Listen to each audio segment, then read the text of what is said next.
Assalamualaikum warahmatullahi wabarakatuh. Pemirsa, jumpa lagi dengan saya Sandrina Malakiano dalam Mengenal Juz Amma bersama Ustadz Quraisy Shihab.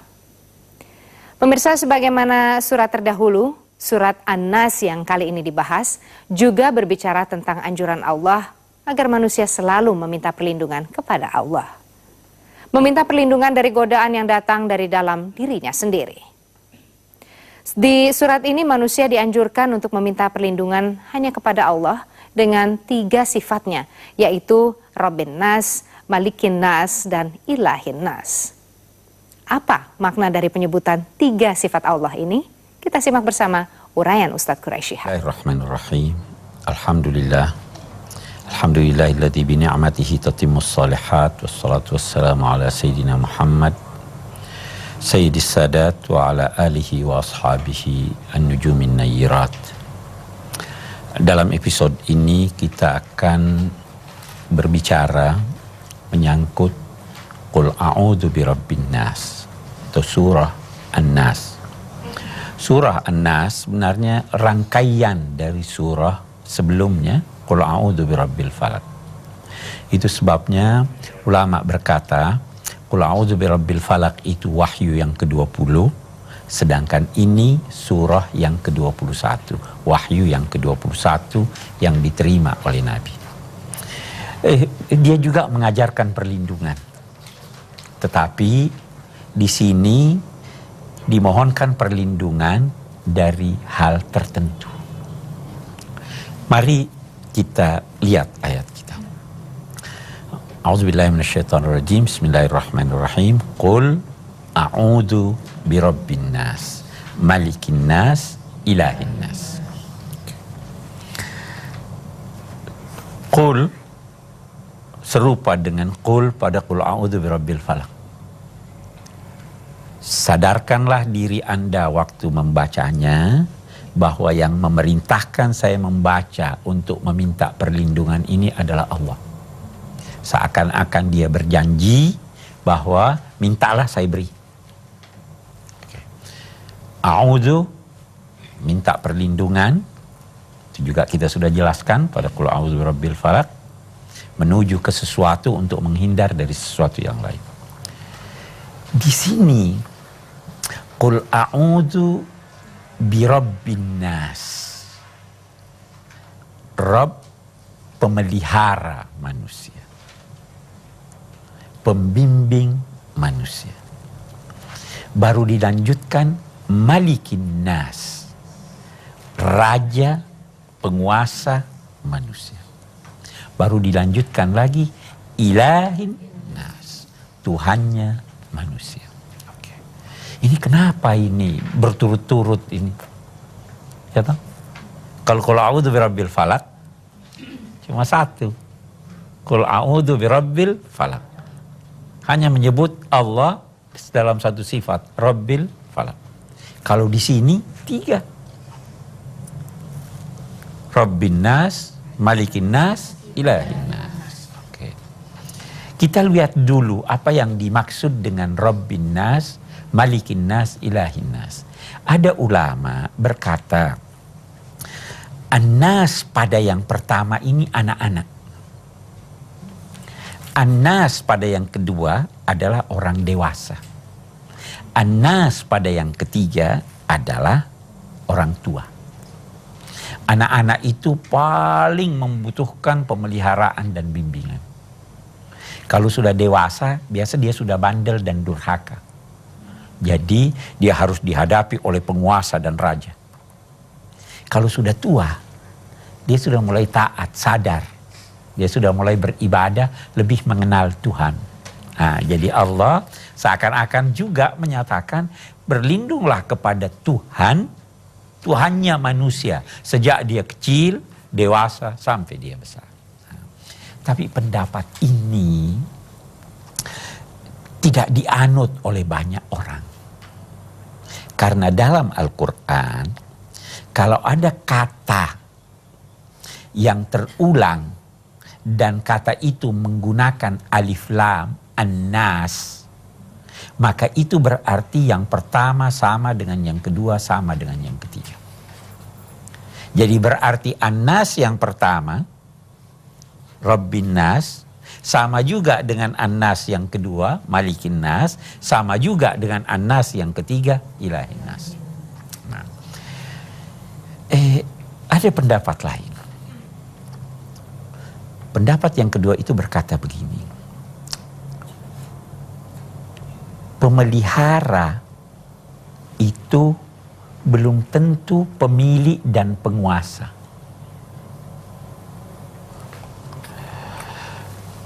Di rumah ada pembantu ditugaskan memelihara katakanlah sesuatu. Apa dia pemiliknya? Bukan. Kalau begitu, tidak semua pemelihara adalah pemilik.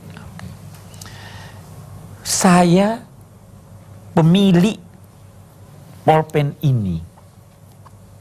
Apakah semua pemilik itu Tuhan? Tidak semua pemilik Tuhan. Allah Subhanahu wa ta'ala ingin menjelaskan diri. Kamu itu meminta perlindungan. Pada siapa?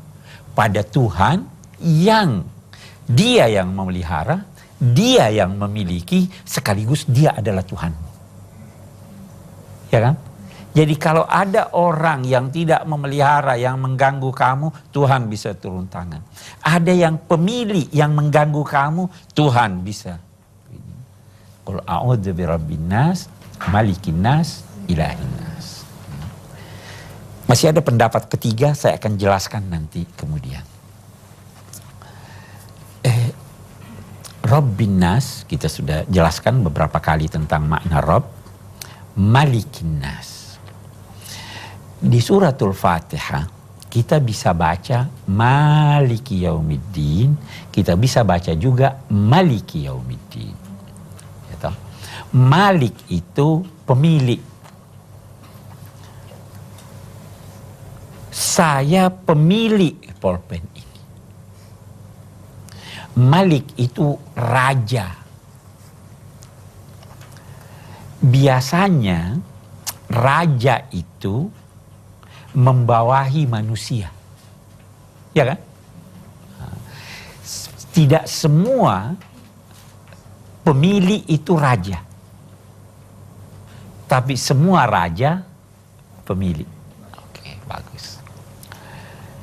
Karena raja adalah penguasa dan pemilik manusia, dan surah ini berbicara tentang manusia, maka surah ini tidak boleh dibaca Malikin Nas. Dia harus dibaca Malikin Nas. Ya kan? Karena dia bicara soal manusia. Qul a'udzu birabbin nas, malikin nas, ilahin nas. Ilah itu Tuhan. Tuhan itu adalah yang dipatuhi. Dipatuhi oleh manusia. Tuhan itu adalah yang menguasai alam raya ini. Itu yang kita namakan Tuhan, Allah. Ilahin nas. An-nas itu apa? An-nas manusia ya. An-nas manusia. Di sini kita bertemu dengan memohon kepada Allah menyebut 3 sifatnya. Yang dimohonkan itu apa? Min syarril waswasil khannas alladzi yuwaswisu fi sudurin nas minal jinnati wan nas. Yang dimohonkan di sini 1 atau 3? Mari kita bandingkan dengan Qul a'udzu birabbil falaq. Di Qul a'udzu birabbil falaq, nama Tuhan disebut sekali. Yang dimohonkan ada 3. Qul a'udzu birabbil falaq, min syarri ma khalaq, min syarri ghasiqin idza waqab, 1, min syarri nafasati fil 'uqad, wa min syarri hasidin idza hasad. Ketiga-tiga ini ada di luar manusia. Tukang sihir di luar manusia. Yang hasud di luar manusia. Ya kan? Ada di luar manusia. yuwaswisu fi sudurin nas, itu ada di dalam manusia atau tidak? Yang membisikkan hati itu ada di dalam manusia. Yang mana lebih sulit? Silahkan kita ini, Bapak, silahkan Pak. Bismillahirrahmanirrahim. Pak Ustadz yang terhormat, saya ingin menanyakan bagaimana caranya untuk menghilangkan was-was di dalam diri manusia yang sewaktu-waktu selalu timbul. Sekian, terima kasih. Bagaimana caranya menghilangkan was-was dalam ini? Sebenarnya kita belum jelaskan apa itu was-was, ya toh? Oke deh, saya jelaskan apa itu was-was. Was-was itu adalah pada mulanya berarti suara gerincingan emas.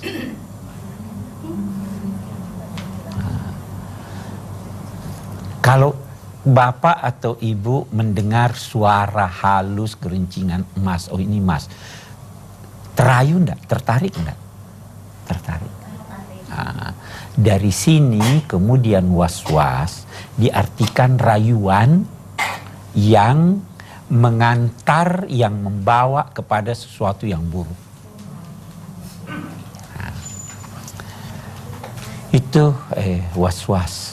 Dan ini bermacam-macam was-was ini. Sumbernya bermacam-macam dan caranya pun bermacam-macam. Rayuan itu bisa rayuan setan, bisa rayuan nafsu. Ya kan? Nah, rayuan setan lagi ini caranya bermacam-macam. Dia bisa menghadapi, kalau dia hadapi orang yang taat, rayuannya begini. Kalau dia hadapi orang yang durhaka, rayuannya begini. Ada pintu-pintu di mana dia itu masuk. Saya beri contoh. Dia berkata, besok aja baru sholat sunnah. Misalnya begitu. Kamu kan masih muda. Nggak usah pakai jilbab dulu. Ya kan? Misalnya begitu ya. Ini ada caranya untuk menutup. Tutup pintunya dia masuk. Bagaimana ditutup pintunya? Saya berkata padanya, apa kamu jamin saya hidup sampai besok? Nah, tertutup enggak pintunya? Nah, jadi kalau Bapak tanyakan bagaimana cara menghadapinya, setiap rayuan ada cara untuk menutupnya. Ya kan? Jadi situasional kita lihat bagaimana. Kita tidak, memang kita bisa rinci, kita bisa berbicara. Mudah-mudahan dalam kesempatan menjelaskan arti yuwaswisu fi sudurin nas, kita diilhami Allah untuk menjelaskan apa saja itu pintu-pintu itu. Ya, yang jelas saya ingin katakan rayuan, godaan, setiap godaan ada cara untuk menutupnya. Dan setan tidak masuk dari satu pintu. Pintu ini tertutup, dia masuk dari pintu lain. Pintu itu dia masuk dari pintu lain. Saya kira jelas Pak ya. Oke. Baik, Ibu silahkan. Bismillahirrahmanirrahim. Pak Ustadz, saya bertanya, Malikin Nas, bagaimana maknanya Malikin Nas, Raja Manusia? Terima kasih. Ya. Malikin Nas. Malikin Nas. Semua raja pemilik, ya kan? Oke. Saya beri contoh Ibu dua hal. Kalau saya berkata si A pembantu saya, ya, oke. Saya bertanya, saya bisa suruh dia bekerja pada hari liburnya. Kalau dia tidak mau, bagaimana? Hari liburnya kok. Saya nggak bisa suruh dia bekerja. Saya angkat lebih tinggi lagi. Saya bisa tahan peredaran darahnya. Bisa enggak? Walaupun dia milik saya, walaupun saya kuasai dia, saya nggak bisa. Oke. saya bisa dia bisa bertanya pada saya, atau saya beri contoh yang lain. Ini pulpen milik saya, ya kan? Kalau saya injak-injak, saya patahkan. Kira-kira ibu berkata apa, bapak berkata apa? Saya rusak. Masih bagus kalau bapak berkata sayang. Bapak bisa bertanya pada saya, kenapa digituin? Dan berkata pada orang lain, oh mungkin dia udah gila tuh. Iya kan? Bapak, ibu bisa bertanya kenapa begitu dan bisa mengecam saya karena begitu. Iya kan? Nah, ini kita lihat nih. Ini manusia memiliki manusia memiliki barang. Allah sekarang kita tanya, kita ambil ini manusia. Dia bisa tahan pernafasannya? Tuhan? Bisa? Bisa dia cabut nyawanya? Bisa. Kalau manusia? Tidak bisa. Oke. Kita meningkat lagi. Kalau dia melakukan sesuatu, bisa Anda kecam dia? Tidak bisa. Kenapa tidak bisa? Karena pengetahuan saya sangat terbatas dibanding pengetahuan dan kuasa Allah. Nah, saya beri contoh lagi yang sekedar perbandingan, saya beri contoh. Kalau ada anak kecil melihat dokter mengamputasi, jangankan anak kecil, boleh jadi orang dewasa yang tidak mengerti, dia potong kakinya seseorang. Kalau dia tidak mengerti, dia akan berkata, kejam dokter itu. Ya kan? Karena dia tidak mengerti. Orang yang mengerti berkata, pinter, bagus dokter itu. Jadi semakin dalam pengetahuan seseorang menyangkut suatu tindakan, semakin dapat dia mengerti tindakan itu. Semakin dangkal pengetahuannya, semakin mungkin timbul kecaman terhadapnya. Nah, kita ini, pengetahuan kita dibanding dengan Tuhan itu bagaimana toh? Ada enggak artinya? Tidak ada. Kalau begitu, jangan tanya Tuhan menyangkut apa yang dia lakukan. Saya tidak tahu. Karena itulah yus'alu amma yaf'al wa hum yus'alun. Sudah beda nanti ini Tuhan rajanya manusia dengan si A rajanya manusia. Si A rajanya manusia tidak boleh sewenang-wenang. Begitu kamu sewenang-wenang, saya katakan kamu salah. Saya bisa tuntut dia. Kalau kita sekarang DPR bisa nuntut, ya kan? Kalau Tuhan pemilik, dia menguasai segala sesuatu. Dia bisa cabut nyawanya, dia bisa hentikan peredaran darahnya. Dan jangan menuntut tanggung jawab dari Tuhan terhadap apa yang dilakukan. Itu artinya malikin nas. Ya kan? Jadi beda dengan malikin nas. Kita berkata di Inggris, di Belanda, di Yordania. Itu semuanya malik raja. Rajanya manusia di tempat itu. Tapi ini Tuhan rajanya manusia dalam pengertian ini. Saya kira jelas Bu ya bedanya malikin nas dengan. Baik, kita lanjutkan bahasan kita. Apa lanjutannya? Alladzi yuwaswisu fi sudurin nas. Yuwaswisu, saya tadi sudah jelaskan. Yuwaswisu merayu, yuwaswis menggoda. Ada hal yang menarik. Yuwaswis itu kalau dalam bahasa Arab adalah kata kerja yang menunjukkan sekarang dan akan datang. Yuwaswisu artinya yang sekarang dan akan datang terus menerus merayu, menggoda. Fi sudurin nas, di hati manusia. Yuwaswisu fi sudurin nas. Qul a'udzu birabbin nas, apa? Malikin nas, ilahin nas, min syarril waswas. Kita belum jelaskan min syarril waswas. Ini tadi kita terpengaruh dengan pertanyaan itu. Kita lihat dulu. Min syarril waswasil khannas. Al-waswas kita lihat. Al-waswas tadi kita katakan pelaku yang merayu. Nah, ada ulama berkata waswas itu di sini menjelaskan sifat tetapi pelakunya tidak disebut. Kalau saya berkata, datanglah kepada dermawan itu. Dermawan itu kan sifatnya. Siapa orangnya nih? Ada dijelaskan atau tidak? Tidak dijelaskan. Nah, waswas si perayu dan penggoda. Siapa perayu dan penggoda itu? Ada tidak dijelaskan? Tidak dijelaskan. Nah, ada ulama menyisipkan kata setan. Nah, jadi dari kejahatan setan, perayu dan penggoda. Al-waswas. Oke. Ada lagi yang berkata, saya tidak perlu menyisipkan kata setan. Saya beri contoh, Ibu. Kalau saya berkata, si A pelaku kejahatan. Beda enggak kalau saya berkata si A adalah kejahatan? Beda.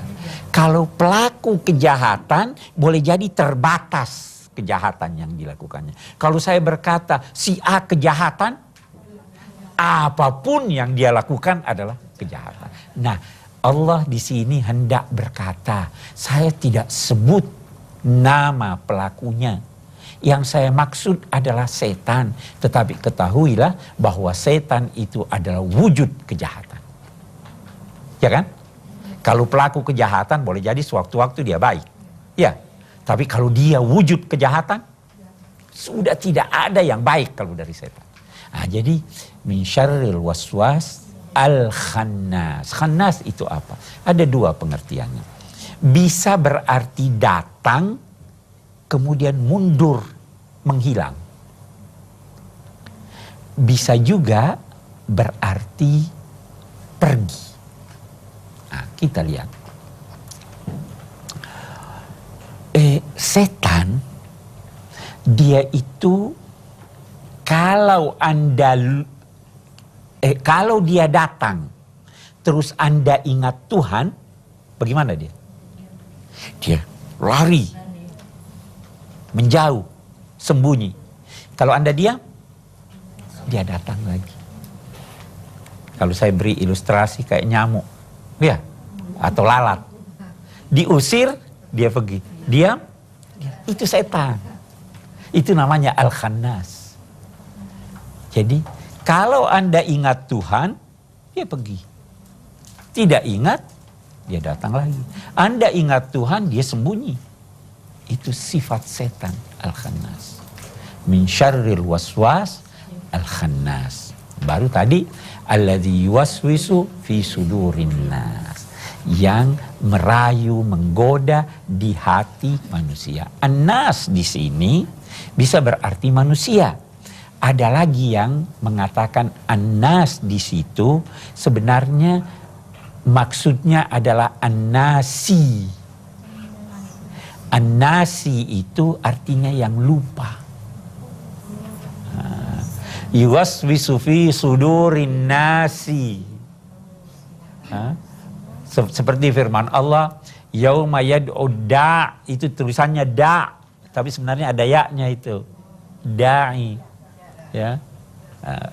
Wa ani'buduni, pakai ya itu kan.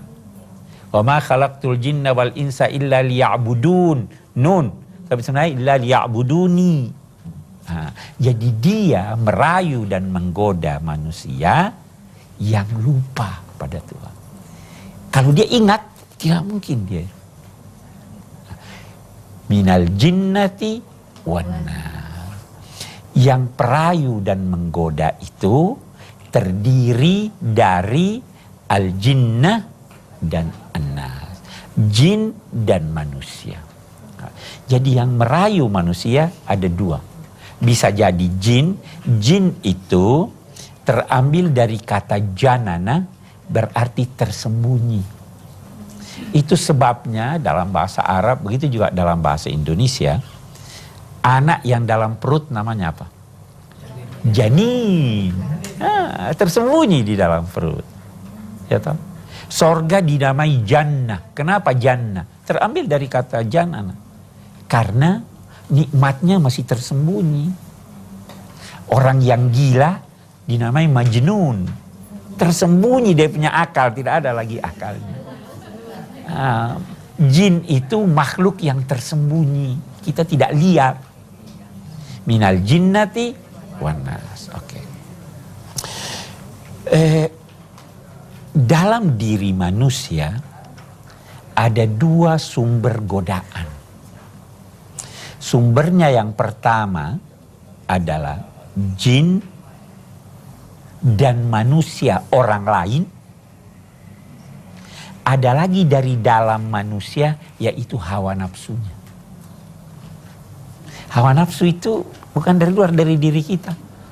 Itu sebabnya waktu kita terangkan qul a'udzu birabbil falaq, kita katakan kita bermohon perlindungan dari Allah terhadap keburukan kita. Ya kan? Allahumma inni a'udzubika min syarri nafsi wa min syarri kulli dzi dabbatin anta akhidun binasiyatiha. Itu doanya Rasul. Oke.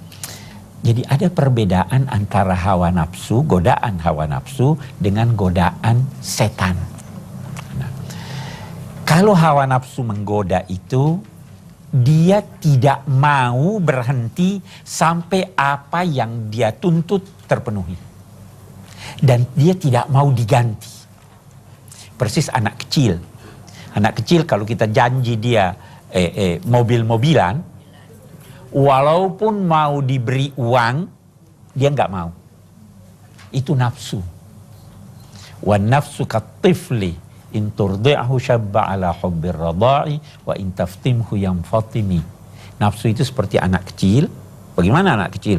Kalau Anda biarkan dia menyusu, dia akan menyusu sampai gede. Tetapi kalau Anda stop, dia akan berhenti. Kalau setan lain. Yang penting dia menjadikan Anda rugi. Kalau tidak rugi, tidak untung. Jadi kalau dia berkata, lakukan ini, Anda tidak mau, dia mundur. Saya lakukan yang lain. Saya ajak kepada yang lain. Tidak usah salat. Oh, enggak boleh dong. Saya harus salat. Oke deh, tidak usah khusyuk dalam salat. Oke deh. Oh, enggak, saya harus salat. Oke deh, kalau begitu, tidak usah kamu salat sunnah. Yang penting Anda rugi. Kalau tidak bisa rugi, nah itu. Jadi dia punya langkah-langkah dan dia bisa ganti-ganti. Berbeda dengan nafsu. Saya kira itu sebagian kandungan dari surah Qul a'udzu birabbin nas.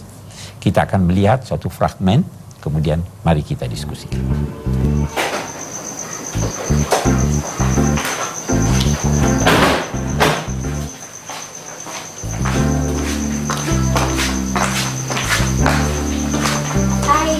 Halo. Mana kejutannya? Ini? Oh, halo. Mela, Lola. Mel, masa aku dicuekin? Sorry. Dia yang lain nih, Cie. Ada apa sih? Saya nggak pernah lihat aku aja. Nih ada kejutan buat kamu. Wah, makasih Dan. Masuk yuk. Yuk. Ayo. Masuk. Oke. Tuh. Bagus sekali. Gimana? Lengkap kan? Wah, ada yang kurang nih Mel. Ada yang kurang. Apaan, Di? Komedi. Iya. Aku telepon dulu ya. Kok sepi? Ada kemana nih Mel?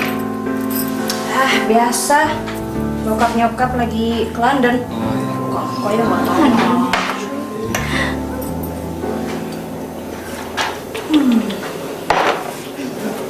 Ini, Dik.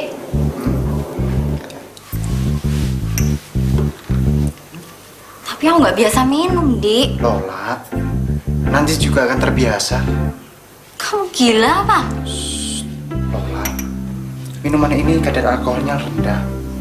Jadi, aku jamin Lola tidak akan mabuk. Oke? Iya deh. Tos dulu dong.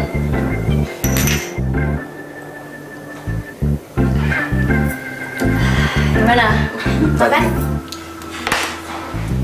Lalu komedi gimana? Bisa datang? Pastilah. Siapa dulu yang undang? Mela. Kayaknya ada yang datang tuh. Mungkin dia. Aku kesana dulu ya. Ntar duduk. Oh ya. Iya. Hai, selamat malam, Matt. Malam. Ada acara apa nih, Mel? Ulang tahun aku. Kenapa sih nggak bilang-bilang? Gak penting. Yang penting, kamu udah datang, aku seneng. Andi sama Doni udah di dalam tuh. Masuk yuk. Yuk, yuk.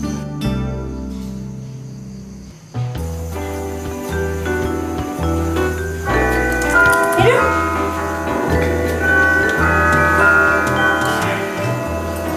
Wah, nggak adil nih, Mel. Masa masih ada yang belum pegang seloki?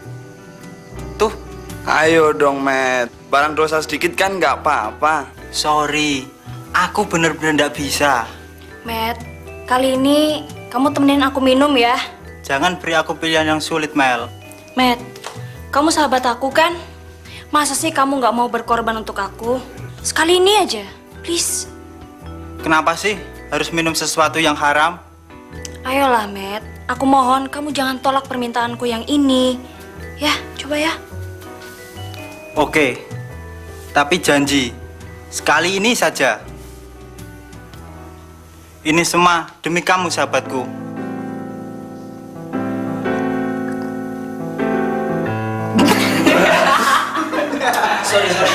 Sorry.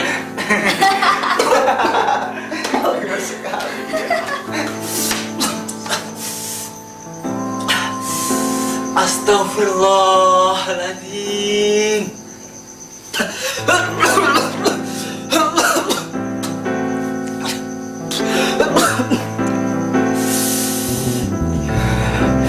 Ya Allah, ampunilah aku. Aku telah melakukan sesuatu yang Engkau larang, ya Allah. Ya, silakan. Pak Ustadz, dari tayangan tadi saya ingin bertanya. Kita sebagai umat manusia pasti mempunyai kebaikan dan keburukan. Yang ingin saya pertanyakan, bagaimana cara menghindari kita diajak teman berbuat dosa, kejahatan atau keburukan dengan cara minum minuman keras. Terima kasih. Bagaimana cara menghindari ajakan teman? Yang pertama dulu, usahakan jangan berteman dengan orang yang jelek. Itu dulu. Karena kalau Anda masih berteman dengan dia, bisa jadi kali ini berhasil mengelak, besok tidak berhasil. Nah, itu sebabnya kita katakan hindari dia. Nah, kalaupun satu ketika Anda diajak, ingatlah terlebih dahulu dampak dari ajakannya. Ingat. Nah, dan ingatlah bahwa kejahatan, begitu juga kebaikan, sebenarnya itu mulai dari langkah pertama. Itu sebabnya Allah menamakan rayuan setan khutuwatis syaitan, langkah-langkah setan. Anda mau berjalan dari sini ke ujung dunia, tidak bisa Anda mulai kalau tidak melangkah satu langkah.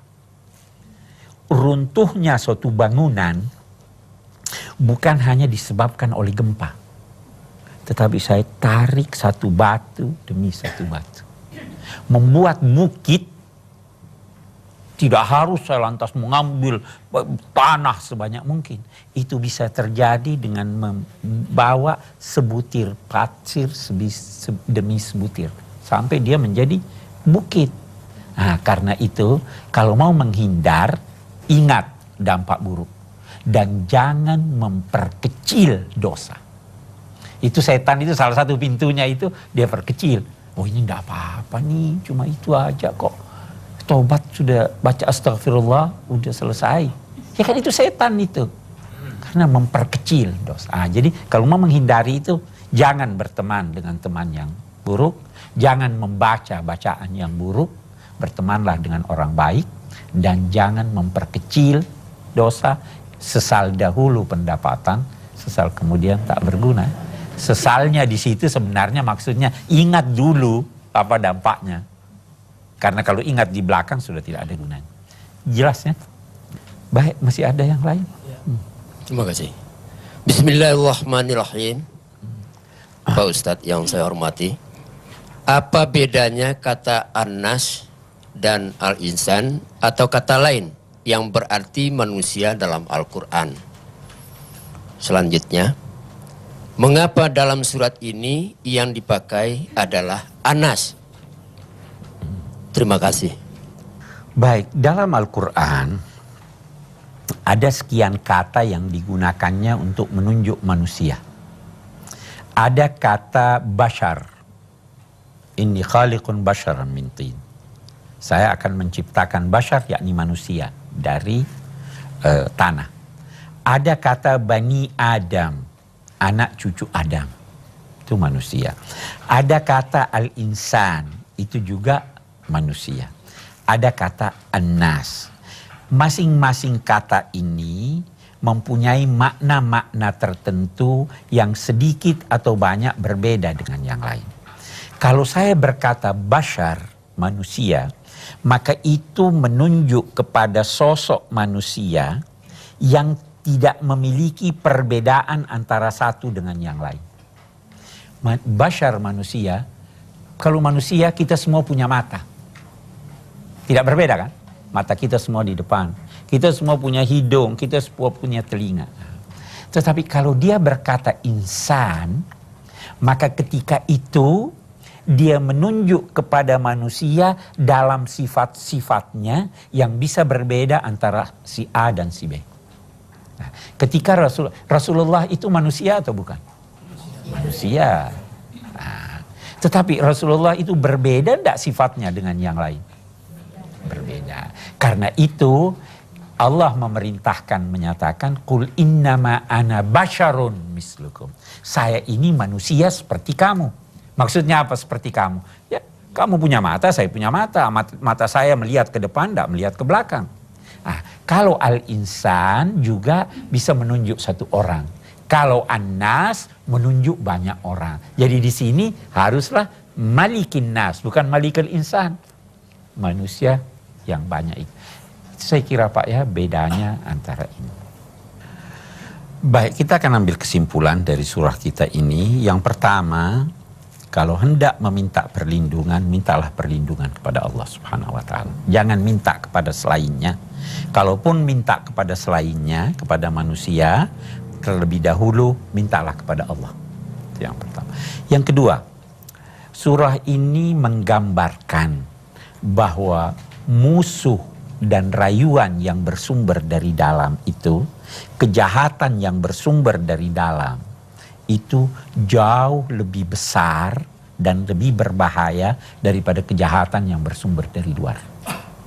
Kalau begitu, hati-hati terhadap nafsu Anda, hati-hati kepada setan jin yang tidak lihat Anda, yang tidak Anda lihat, tapi dia melihat Anda.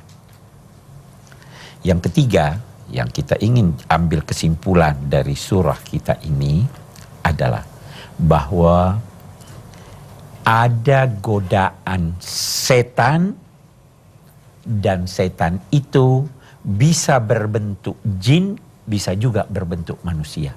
Karena itu pilih-pilihlah manusia yang menjadi teman Anda.